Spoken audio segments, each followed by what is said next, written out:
Selamat datang ke video simulasi eksperimen dari topik keelektromagnetan tingkatan 5. Kita akan mengkaji faktor yang mempengaruhi daya magnetud dalam suatu medan magnet. Objektif eksperimen ini adalah untuk mengkaji bagaimana arus dan kekuatan medan magnet mempengaruhi magnetud daya ke atas konduktor yang membawa arus dengan menyesuaikan eksperimen menggunakan simulasi FET. Soalan, apakah faktor-faktor yang mempengaruhi magnetud daya dalam suatu medan magnet?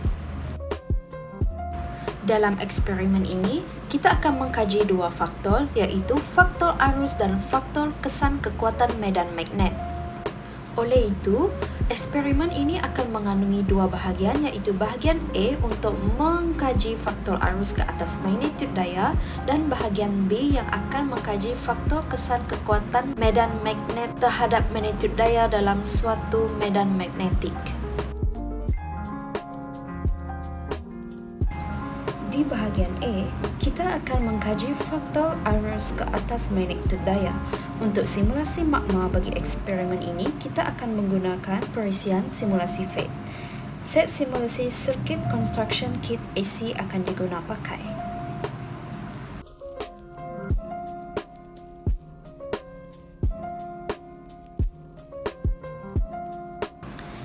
Kita akan membina sebuah litar yang mengandungi voltan AC, perintah tetap, suis dan wayar seperti yang dilakukan di dalam video ini. Kita juga akan menggunakan voltmeter untuk mengukur voltan yang telah dikenakan pada litar ini.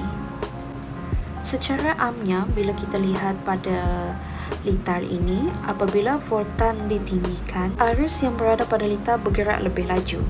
Apabila voltan direndahkan, arus yang bergerak di dalam litar ini bergerak dengan lebih perlahan. Seterusnya, kita akan setkan nilai perintah sebagai pemalal yang bernilai 5 ohm bagi menampakkan perbezaan pergerakan arus dalam litar bagi setiap voltan yang dikenakan. Untuk voltan AC pula, kita akan setkan nilai kepada 5, 10 dan 15 volt. Di sini, kita akan memerhatikan pergerakan arus pada setiap nilai voltan.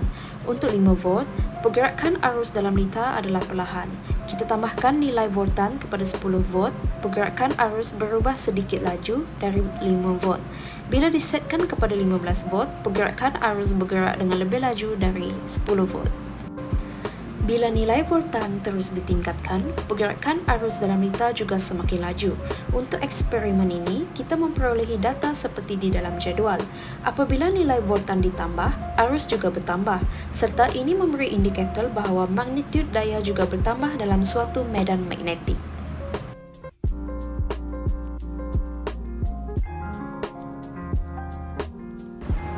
Untuk bahagian B, iaitu faktor kesan kekuatan medan magnet, kita juga akan menggunakan perisian simulasi FET seperti di bahagian A. Set simulasi yang akan digunakan ialah simulasi eksperimen Faraday Law.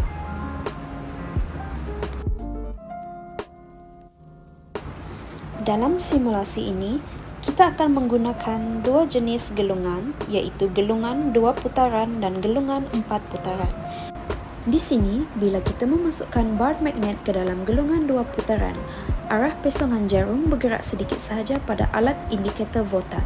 Seterusnya, apabila bar magnet digerak masukkan ke dalam gelungan 4 putaran, pesongan jarum pada alat indikator voltan memberi keputusan 2 kali ganda dari yang sebelumnya. Jadi, keputusan yang dapat disimpulkan dari simulasi ini adalah apabila putaran pada gelungan bertambah, ini memberi gambaran kekuatan medan magnet sudah bertambah.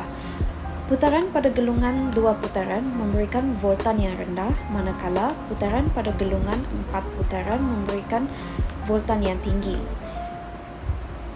Semakin kuat medan magnet, semakin tinggi magnetud daya dalam suatu medan magnet.